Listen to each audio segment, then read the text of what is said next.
This building was officially completed in the late 19th century. According to historical records, it was new, modern, recently finished. But when we look at the earliest photographs taken at the time, something feels wrong. The ground already sits halfway up the windows. Entire entrances appear sunken below street level. Decorative stonework disappears into the earth. This is not decay over centuries. This is how the building appears at the very beginning of its recorded life. So the question isn't how these structures became buried over time. The real question is far more unsettling. How can a building be partially underground the moment it's considered new? The standard explanation seems straightforward.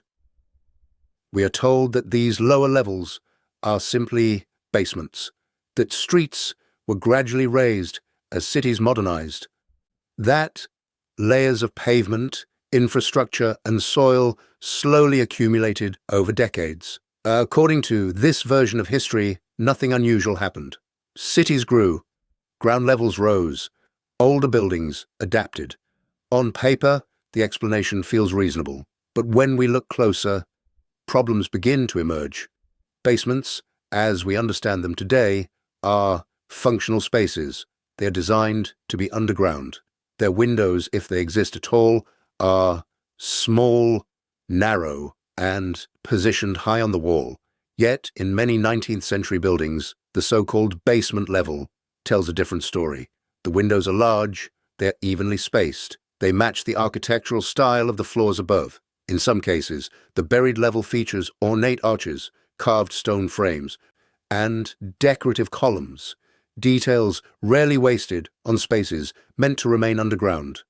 Official explanations also rely heavily on the idea that streets were raised gradually. But raising street levels across entire districts is not a minor task. It requires vast amounts of material. It demands coordinated planning, and it leaves behind clear records.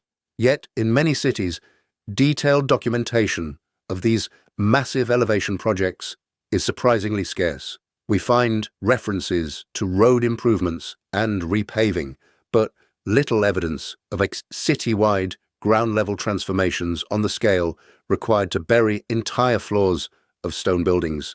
Even more puzzling is the timing. Photographs taken shortly after construction already show these structures sunken. The buildings do not appear to have aged into the ground. They appear to have begun there. If streets were raised slowly, why do we not see intermediate stages? Why do early photographs already show completed buildings meeting an already elevated ground? The official narrative asks us to accept that this happened quietly, gradually, and universally, across cities, across continents, without leaving behind a clear and consistent trail. And while it explains the idea of buried floors, it does not explain the design choices. Why invest in tall ceilings, large windows, and decorative masonry for spaces destined to be hidden from view? At this point, the explanation begins to feel less like an answer and more like an assumption. And once that assumption is questioned, the architecture itself starts asking questions of its own. When architects design buildings, every detail has a purpose. Windows are placed for light, entrances are positioned for access, decorative elements are reserved for spaces meant to be seen. This is what makes the buried levels of 19th century buildings so difficult to explain. Across cities, we find windows below ground level that are not small or utilitarian. They are tall, symmetrically arranged, and framed with the same care as those on the floors above.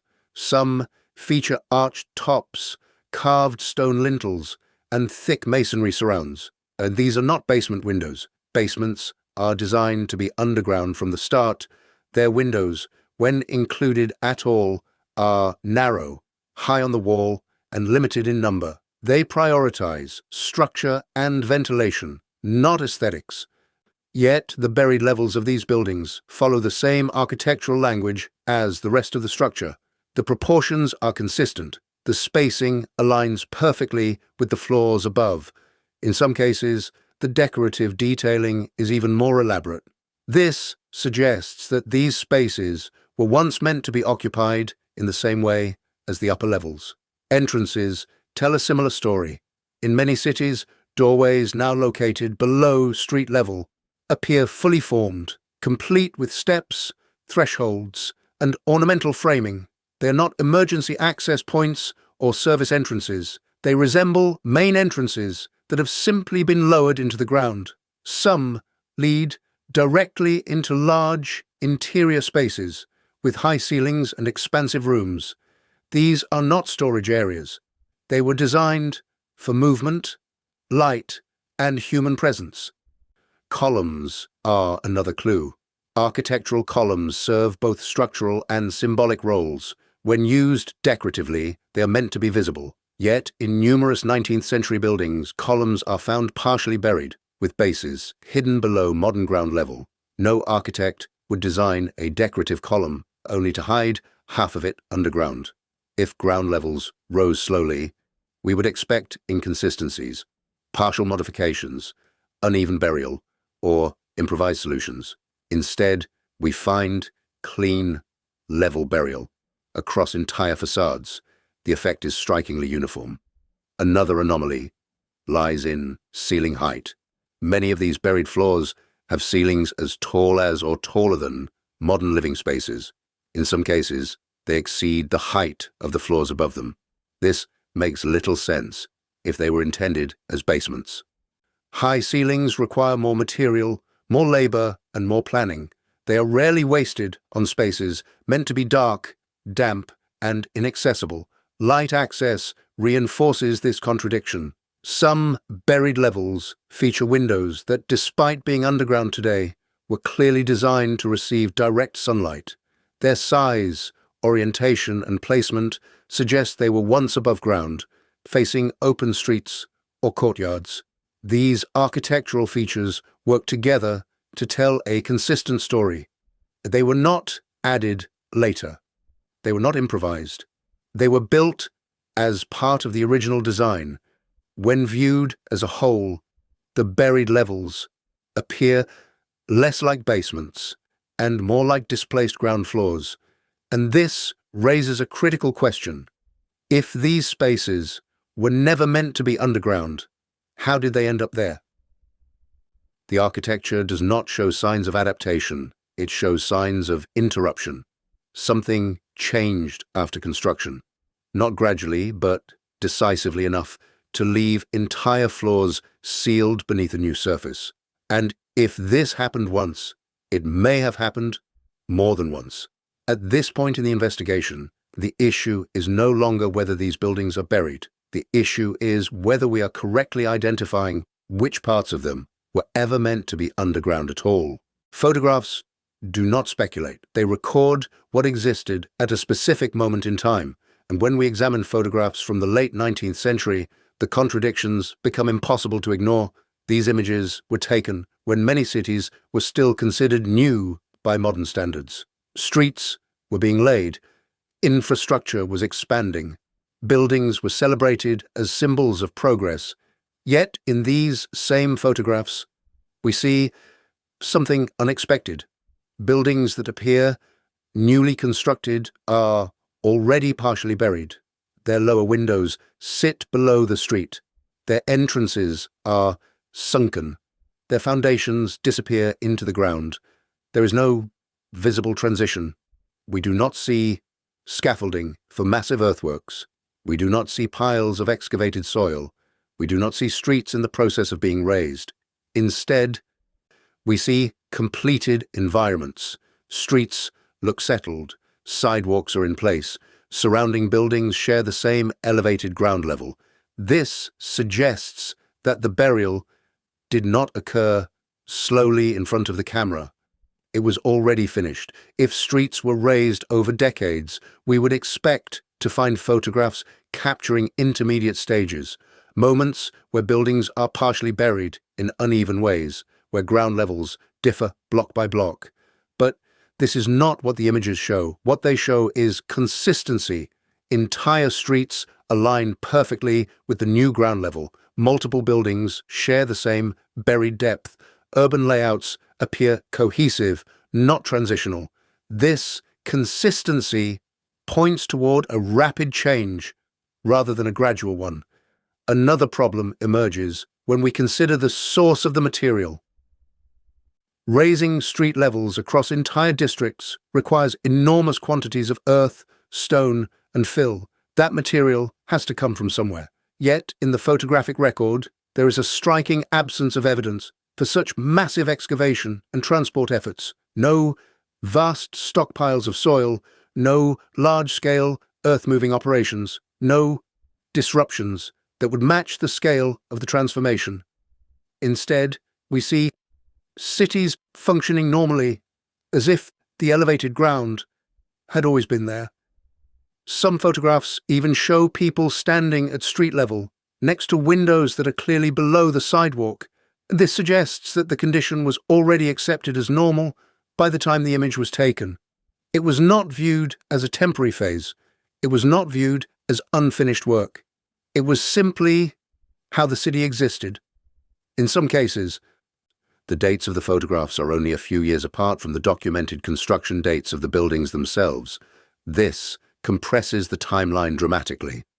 If a building is completed, photographed, and already buried within a short span, then the burial cannot be explained by centuries of accumulation. The photographs do not support that narrative. They present a city that appears complete, stable, and already layered. There is also the question of intentionality. Photographs show no signs that these buried levels were treated as mistakes or problems. They were not boarded up. They were not hidden. They were integrated into the urban environment. Windows remained open. Entrances remained accessible. Light wells were sometimes added, suggesting adaptation rather than regret. This implies that the burial was not an accident, but something the city adjusted to. And if cities adjusted, then the change was not unexpected by the time the photographs were taken. It had already happened. Photography freezes a moment in time, and in doing so, it removes speculation from the equation. What it shows us is a reality that does not align neatly with the explanations offered afterward. Buildings that should be new appear old in one specific way. Not weathered, not decayed, but buried. And that single detail forces us to reconsider when the burial actually occurred. Because the camera captured the aftermath, not the process.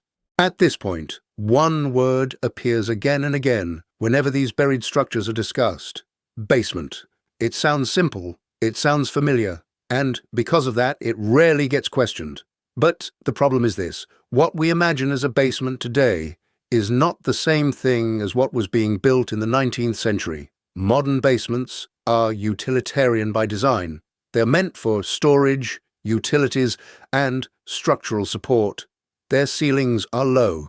Their windows, if they exist at all, are small and positioned near the top of the wall. Light is not a priority. Comfort is not a priority. Yet, many 19th century basements violate every one of these expectations. They have tall ceilings. They have large windows. They have wide entrances. They have architectural detailing consistent with primary living spaces. In some cases, these lower floors contain rooms comparable in size and finish to those above them. Walls are plastered. Floors are finished. Decorative elements remain visible beneath layers of soil and modern pavement. These are not spaces designed to be hidden. The word basement becomes a label, not an explanation. Another inconsistency lies in the historical context. In the 19th century, basements were expensive. Excavation was labor-intensive, slow and dangerous. Without modern machinery, digging deep below ground level required significant effort and cost. Because of this, basements were not added casually.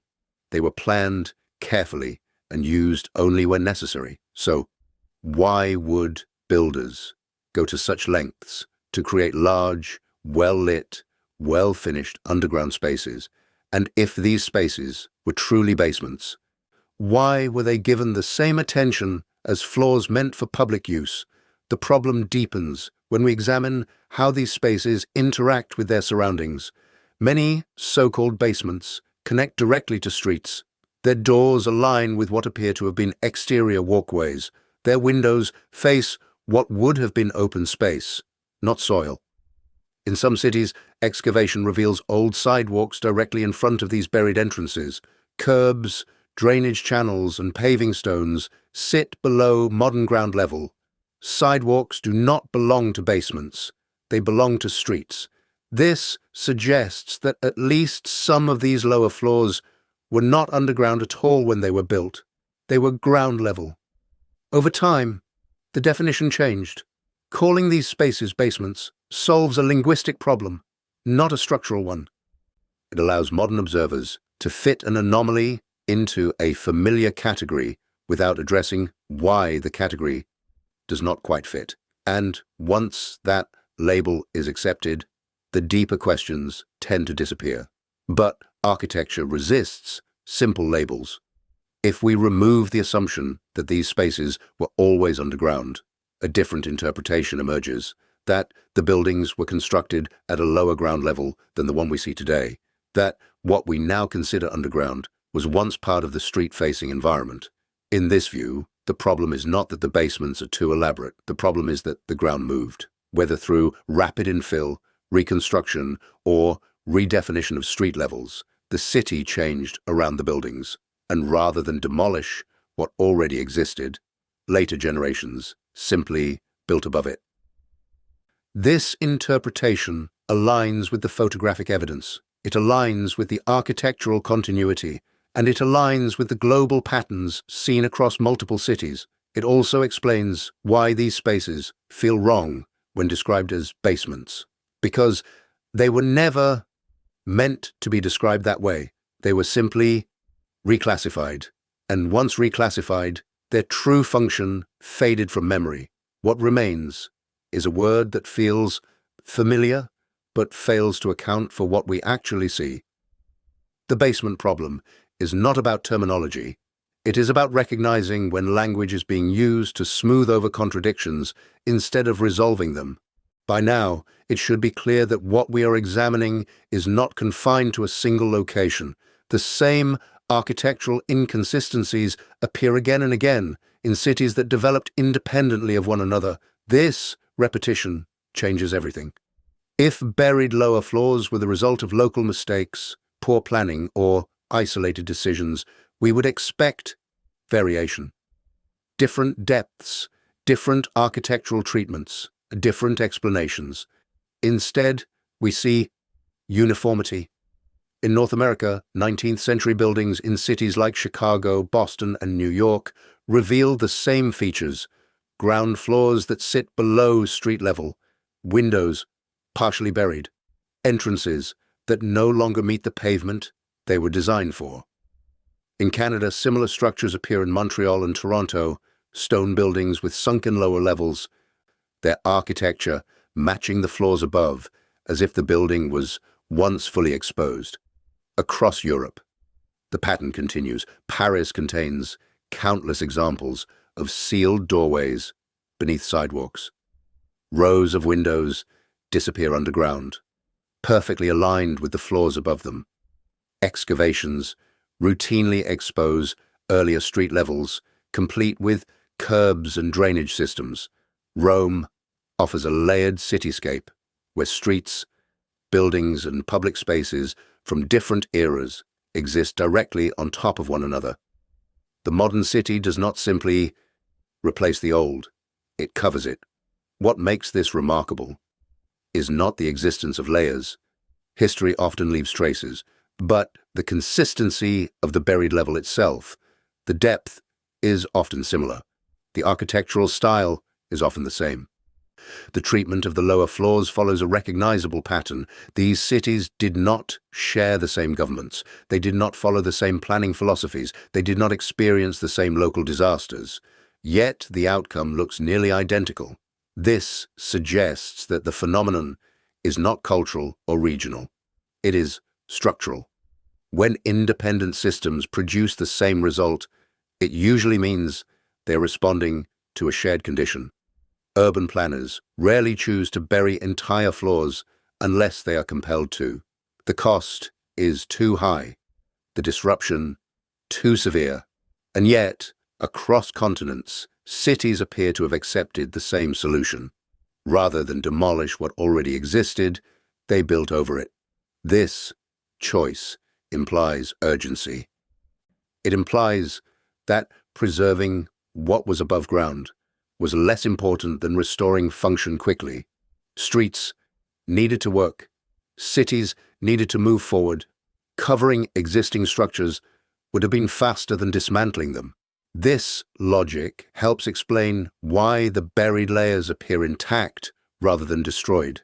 They were not removed. They were sealed. Once sealed, they faded from daily use, and once they faded from memory. What remains visible today is only the top layer, the version of the city that continued to evolve. The buried layer beneath it became invisible, even though it never disappeared. The global repetition of this pattern challenges the idea that modern cities are built from scratch.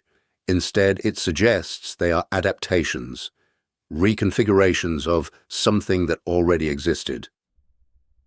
And this realization forces a shift in perspective. We stop asking why one building is buried. We start asking why so many are.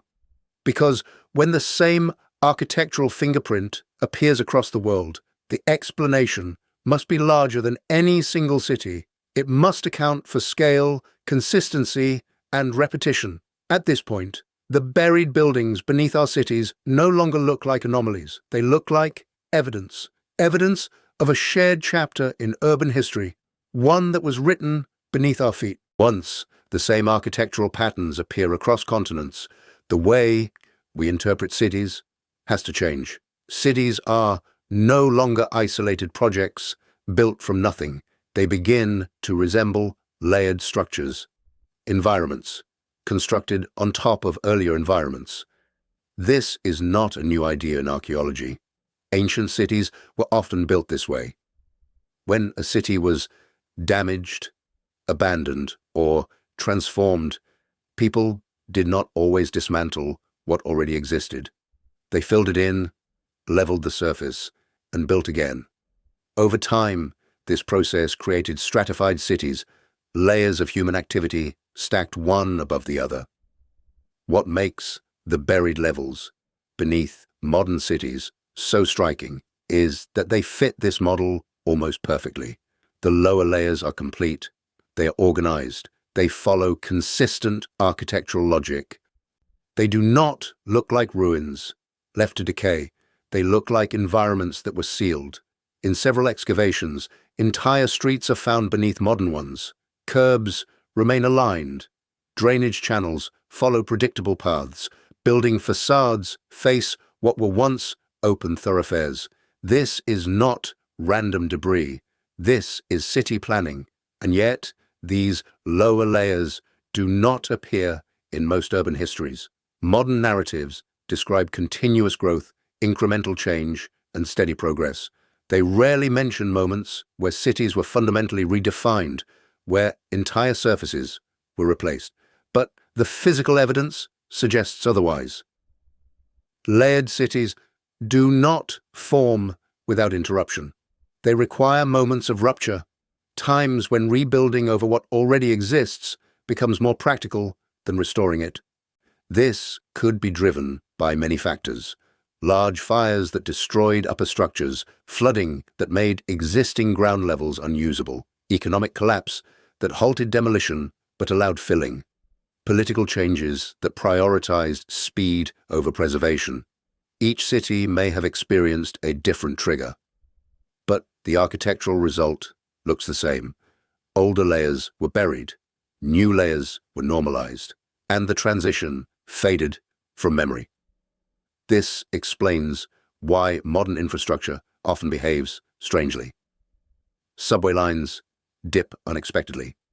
Utility tunnels intersect with older foundations. Basements connect to spaces that no longer appear on any map. The city above does not always understand what lies beneath it. In some cases, modern construction accidentally reopens these buried layers, revealing doorways, rooms, and corridors that no longer fit the official timeline. When that happens, the discovery is often treated as a curiosity, not as evidence. The assumption is that the past beneath the city is incomplete, primitive, or transitional. But what if it was neither? What if it was simply replaced? Seeing cities as layered environments also explains why certain architectural styles appear abruptly, why infrastructure sometimes seems too advanced for the period it is attributed to, and why continuity is often assumed rather than demonstrated. If history focuses primarily on the top layer, everything beneath it becomes background noise. But cities do not erase themselves cleanly. They accumulate. And accumulation leaves patterns. The buried layers beneath modern cities are not anomalies. They are records, not written in books, but in stone, alignment, and proportion. They suggest that urban history is less about linear growth and more about cycles of use, disruption, and rebuilding. And once this perspective is adopted, a new question emerges. If modern cities are only the latest layer, how many layers came before, and how many stories remain unexamined simply because they lie below the surface? At this point, the question is no longer whether 19th century buildings appear buried when they were new. The evidence makes that clear. The question is how this could have happened. Some researchers argue that what we now label as basements were once ground-level floors, built for normal use and later redefined as underground when cities reorganized their surfaces. In this view, the buildings themselves did not sink. The streets around them changed. Others suggest that periods of rapid reconstruction forced cities to make practical decisions. Rather than dismantle large, solid structures, it may have been easier to raise ground levels and continue building above what already existed.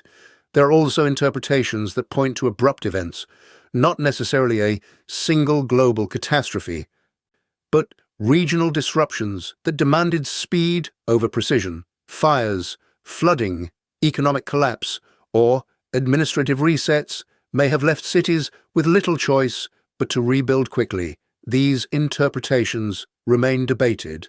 They are not definitive, they are not universally accepted, but they share one important quality. They take the physical evidence seriously. What is difficult to deny is that these buildings do not behave like structures that slowly became buried over centuries. They appear to have entered modern history already displaced, already partially underground. That fact alone challenges the way we think about timelines. If 19th century cities inherited structures rather than creating them entirely from scratch, then the period we associate with their construction may represent reuse rather than origin. That does not rewrite history, it complicates it. History often favors clean narratives, clear beginnings, linear progress, but cities are rarely so simple.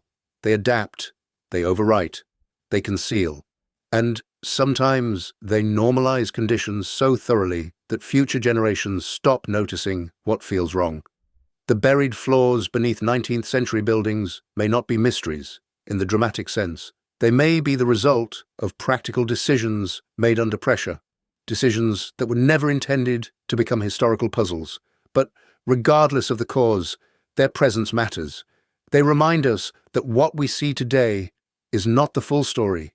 If buildings can begin their recorded life already underground, then our understanding of new and old deserves reconsideration. And if entire urban layers can disappear from common awareness without disappearing physically, then how much of our past remains beneath the surface, not lost, but simply overlooked? If this exploration changed the way you look at the buildings around you, stay observant. Future episodes will examine underground streets, forgotten infrastructure, and other features of modern cities that don't quite fit the timelines we've inherited. Not to claim final answers, but to document the questions that history leaves behind